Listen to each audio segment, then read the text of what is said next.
अस्सलाम वालेकुम। इस मुर्गी खाना को सामने से इसलिए ढांपा गया ताकि मुर्गियां सर्दी में कम दर्जा हरारत की वजह से मुतासर ना हों, लेकिन अंदर मौजूद मुर्गियों की हालत बताती है कि अब भी कहीं ना कहीं कमी जरूर है। यह दुरुस्त काम को हम गलत वक्त पे या गलत तरीके से कर रहे हैं। अपने मुंह को गर्दन को पीछे घुमाकर मोड़कर परों में छुपाना बुखार की वजह से होता है। एरिनेक वगैरह दें। हरकत और सकनात बहुत कम होना इस तरफ इशारा है कि मौजूदा फ्राहम करदा माहौल से ये चिकन्स बिल्कुल नाखुश हैं। इम्यूनो बूस्टर्स लाइजोविट वगैरह दें। टांग आराम से ऊपर उठाना, पूरी एहतियात से नीचे रखना नीचे से ठंडक पहुंचाने वाले बिस्तर की वजह से होता है। पतली बीटें शदीद तनाव, खराब हाजमा और खराब जिस्मानी सेहत की तरफ इशारा करती हैं। हमें हर हाल में नमी के तनासब में कमी करने के साथ साथ सेब का सिरका, लहसुन या कोलिक यानी कि कार्बोनेटेड मिक्सचर का इस्तेमाल करने के साथ साथ मुर्गियों के बिस्तर को भी आरामदेह बनाना है। मल्टीविटामिन का इस्तेमाल करके जिस्मानी ताकत को बहाल करना है। गर्दन को अपने जिस्म के बिल्कुल करीब ले जाना इसलिए होता है क्योंकि अब मुर्गियां अपना जिस्मानी दर्जा हरारत बरकरार रखने के लिए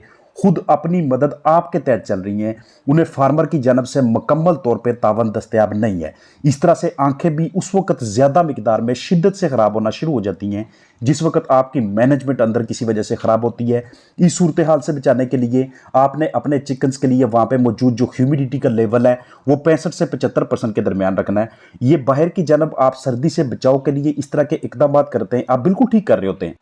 लेकिन उसका ठीक तरीका इस्तेमाल आपको नहीं आता कि किस वक्त हमने इसको उठाना है, किस वक्त नीचे करना है, किस वक्त इसको लगाना है और किस वक्त इसे लगाने की ज़रूरत नहीं है। ये आपको तब पता चलता है जब आप अपने चिकन्स के बिहेवियर को देखते हैं, जब आपको खुद पता होता है कि पोल्ट्री फार्मिंग में बेसिक्स क्या चीज़ें हैं, हवा के गुजर के हवाले से, वाटर, फीड, लाइटिंग और उनके बेड के हवाले से। अब चिकन्स की ये वाली कंडीशन हो गई है तो हम पिछली कहानी को बैठ के दोहरा नहीं सकते। हमने उनकी ट्रीटमेंट की तरफ जाना है, हमने उनके इलाज की तरफ जाना है और इलाज तब ही शुरू होता है जब उन्हें साथ माहौल सपोर्ट करता है। आप कभी भी मुतासरा चिकन्स को सिर्फ और सिर्फ मेडिसिन की वजह से, टॉनिक्स की वजह से और दूसरी अद्वियात के यूज़ की वजह से कभी भी ठीक नहीं कर सकते जब तक आप उन्हें साथ खुद सपोर्ट ना करें। यहाँ पे इन चिकन्स को अभी हमने विद इन फ्यू डेज, कुछ ही दिनों के अंदर रिकवर करना हो, जो कि इनकी हालत आपके सामने है। अपनी गर्दन को झटका देके ये अपने नाक से, अपनी सांस की नाली के अंदर से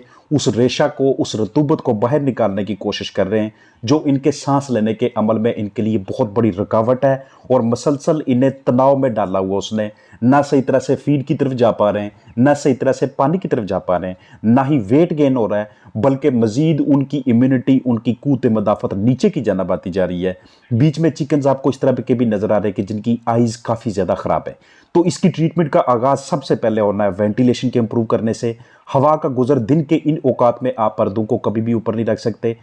दूसरा, ठंडक की वजह से इतनी ज़्यादा मिकदार में डायरिया का होना, ये आपके चिकन्स के अंदर से बहुत से कीमती इलेक्ट्रोलाइट्स को, उनकी ताकत को ज़ाया कर रहा होता है। आप कभी भी किसी भी हाल में अपने ना तो इन चिकन्स का वेट गेन ले पाएंगे और ना ही आप इन चिकन से सही मिकदार में आगे चल के अंडे ले पाएंगे। तो इस तरह की सूरत हाल में आपने नीचे की जानब कोई ना कोई ऐसा बिस्तर बिछाना है कि जो इनके लिए बहुत ज़्यादा सपोर्टिव हो जाएगा। आगे वेदर में जितना मर्जी बाहर ठंडा हो, ये आपके चिकन्स के लिए राहत का बायस बनेगा। और दूसरे नंबर पे यहाँ पे चिकन्स अपनी जगह के हिसाब से बहुत कम है और चिकन्स के अंदर अल्लाह पाक ने ये एक खासियत रखी होती है कि जब सर्दी बहुत ज़्यादा होती है तो उस वक्त ये अपने आप को एक दूसरे के साथ जोड़ के अपना जिस्मानी दर्जा हरारत सही तरीके से बरकरार रख सकते हैं। चूँकि यहाँ पे जगह बहुत खुली है, चिकन्स को एक दूसरे के साथ जोड़ने के लिए, वहाँ पे हडलिंग के लिए, ग्रुप बनाने के लिए आपने कोई ऐसी जगह मुहैया नहीं की हुई। उसके लिए आपको यहाँ पे दरमियान में एक पल्ली लगानी है,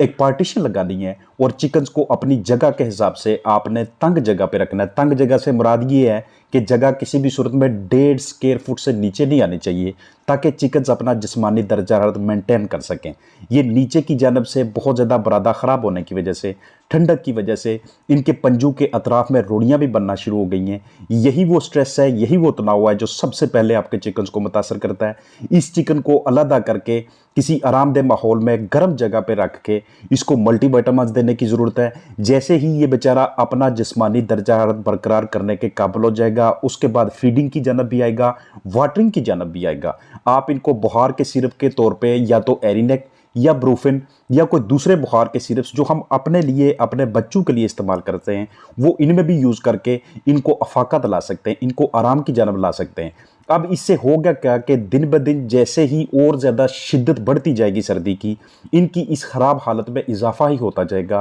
वो शिद्दत ही पकड़ती जाएगी, ये रिकवरी की तरफ नहीं आएंगे। तो चिकन्स को रिकवरी की तरफ लाने के लिए हमें उनके लिए एंटीपायरेटिक्स यानी कि बुखार के सिरप इस्तेमाल करने पड़ते हैं। अगर इनका हाजमा इतना ज़्यादा ख़राब हो गया है, इतनी ज़्यादा मिकदार में लूज ड्रॉपिंग्स करना शुरू हो गए, तो अगर आप एंटीबायोटिक्स का बड़े पैमाने पे इस्तेमाल नहीं करवाते, तो कम से कम आप सेब के सिरका का और लहसुन का इस्तेमाल करवा के इनके अंदर से ये जो इतनी मिकदार में लूज ड्रॉपिंग्स आ रही हैं, इनकी गट हेल्थ इतनी ज़्यादा ख़राब हो चुकी है, उसकी रिकवरी के लिए काम कर सकते हैं। अब इस चिकन को रिकवर होने के लिए ना सिर्फ सिरप की ज़रूरत है बुखार वाले की, बल्कि साथ साथ इसको गर्म बिस्तर की भी ज़रूरत है, साथ साथ इसे ताज़ा हवा की भी ज़रूरत है।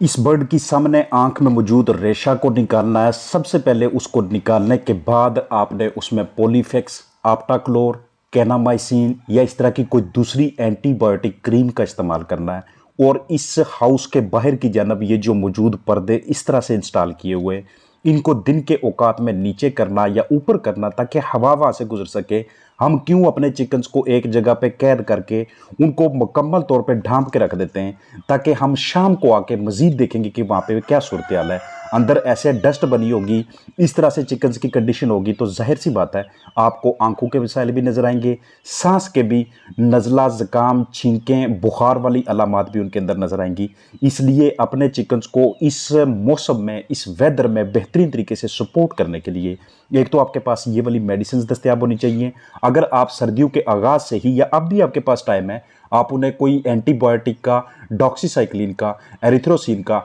या कोई और एंटीबायोटिक का आपके पास एमॉक्सल अगर दस्तियाब हो जाती है, उसका ही अगर आप 4 से 5 दिनों का कोर्स करवा लेते हैं, तो आप कम अज़ कम उनके अंदर से बहुत ज़्यादा इस तरह के जो इन्फेक्शंस होते हैं जो मौसम गर्मा के थे वो ख़त्म करवा सकते हैं, ताकि इस वेदर में बेहतरीन तरीके से उनका आगाज़ हो आगे की जानब चलने का। इसमें वो तनाव का शिकार होते हैं सर्दी की वजह से या दूसरे नासर की वजह से, फीड भी सही तरीके से नहीं खा पाते, तो कम अज़ कम अंदरूनी सिस्टम्स को इस तरह से हम मजबूत कर लें, उनके अंदर से इन्फेक्शन को ख़त्म कर लें, ताकि हमारे चिकन्स को अगर मौसम सरमा में किसी तनाव की वजह से, ठंडक की वजह से, गफलत की वजह से, कोताही की वजह से मसाइल बनते हैं, तो उन्हें ठीक करने में, रिकवर करने में हमें ज़्यादा टाइम ना लगे। और उसके लिए हमें मेडिसिन के साथ साथ बहुत ज़्यादा ऐसी मैनेजमेंट की तरफ भी फोकस करना पड़ता है, ताकि हम किसी वजह से कम अज़ कम अपनी जानब से चिकन्स की ख़राबी का बायस ना बने। ये जहाँ पे चिकन ज़्यादा बैठते हैं वहाँ पे उतनी ज़्यादा मिकदार में ड्रॉपिंग्स होती हैं, बीटें इकट्ठी होना शुरू हो जाती हैं, और जितनी ज़्यादा बीटें इकट्ठी होंगी उतना ज़्यादा उनका ढेर लगने की वजह से ऑर्गेनिक मैटर ज़्यादा होगा,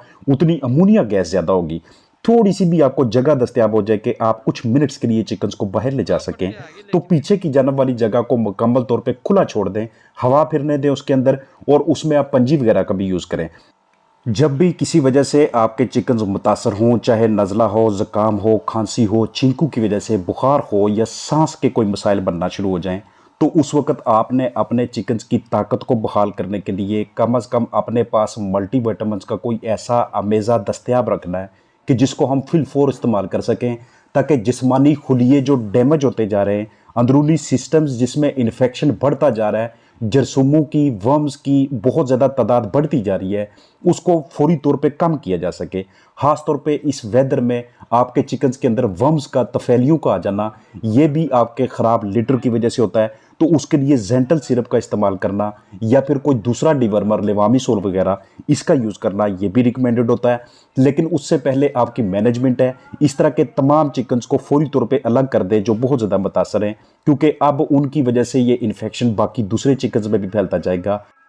और देखते देखते फार्मर को मुआशी तौर पे ज़्यादा नुकसान होने के इम्कानात होते हैं। इसलिए इस वेदर में इन तमाम स्ट्रेटजीज़ के साथ चलना, उस हिकमत अमली के साथ चलना कि जो आपके चिकन्स को इस तरह के अमराज से महफूज रखें,